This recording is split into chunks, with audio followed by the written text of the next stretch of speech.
יצירה מקומית, שמחים שנשארתם איתנו. שלום שרון גסטהלטר. שלום. מיד אנחנו נדבר על הארץ המובטחת, אלבום חדש. אבל נפתח עם עיצוב בקרמיקה. שלום, דגנית בר. בוקר טוב. שלום. בוקר טוב, אמנית רב-תחומית. היצירה והצבע הם חלק בלתי נפרד ממך. מאז ומתמיד, אפשר לומר. כן, תמיד ציירתי.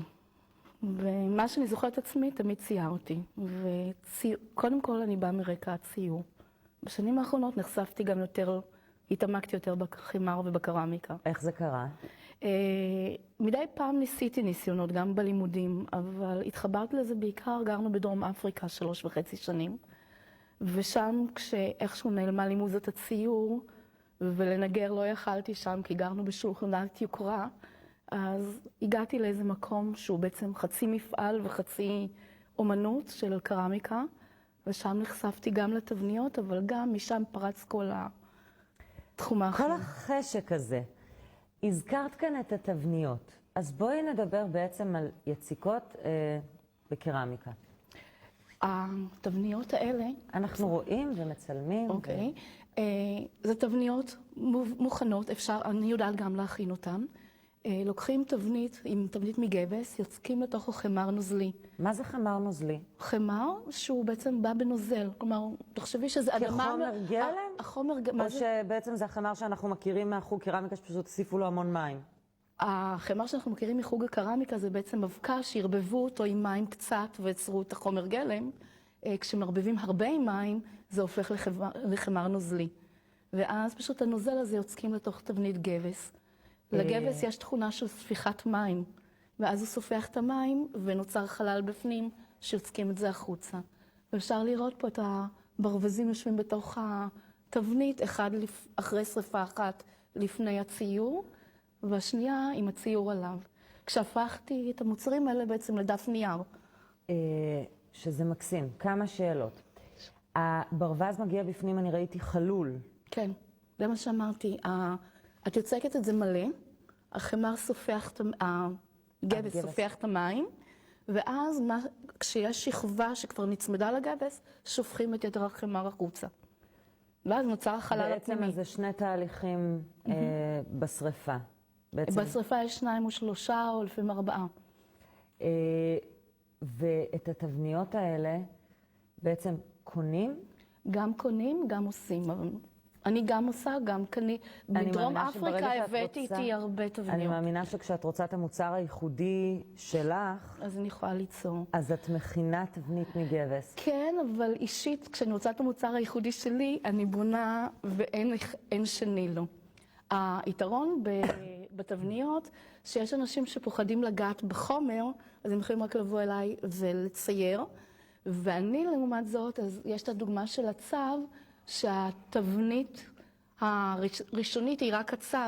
אני הבשתי עליה את כל הלטאה, כי יש לי איזו חולשה לאיגואנות, לטאות וכל מיני זוחלים. השפעות מדרום אפריקה. בהחלט.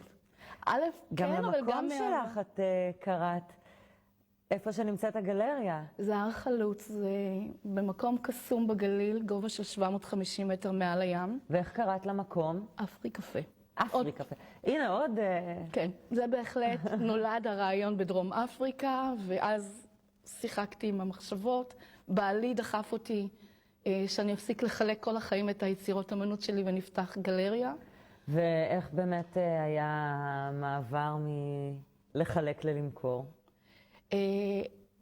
זה אין לי בעיה, כי אני עושה הבית שלי פשוט עמוס בציורים, עמוס בעבודות, כלומר, פה אני מקבלת פשוט איזו תמורה נוספת, אבל כל הזמן, כל החיים, מה שאני זוכרת עצמי, חילקתי.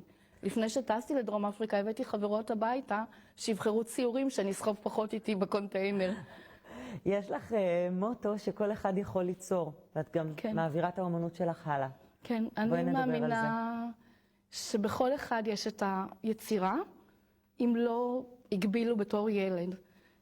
גרנו גם תקופה בקנדה, ושם נחשפתי לשיר נורא יפה, דווקא לא הבאתי אותו היום, אבל שילד הולך לכיתה א' והוא מצייר בהמון צבעים, ואז המורה אומרת לו, אבל פרחים הם אדומים והעלים הם ירוקים, וככה זה צריך להיות, ולאט לאט הילד דועך.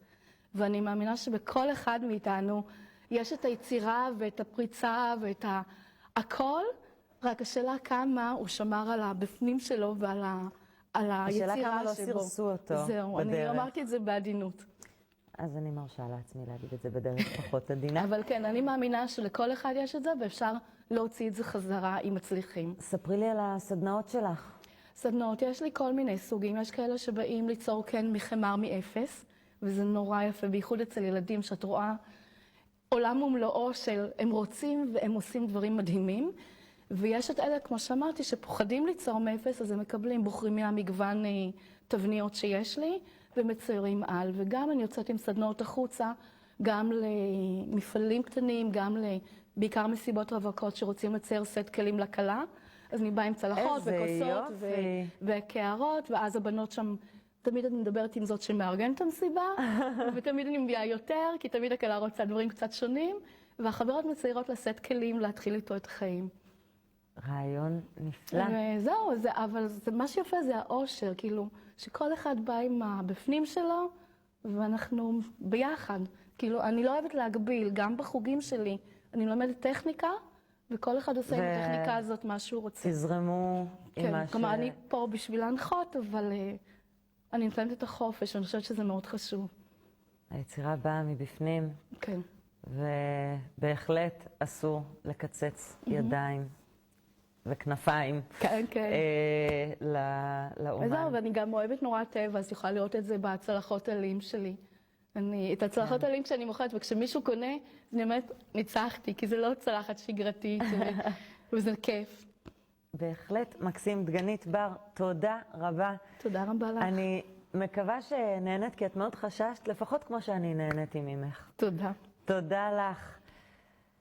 שרון גסטלטר. שלום. שלום, שלום. שלום בתור וברכה. ילדה ניגנת בפסנתר, נכון, מוזיקה קלאסית, ואז באיזשהו שלב זה נעצר. נכון. מה קרה? אני ניגנתי בעצם בתור ילדה.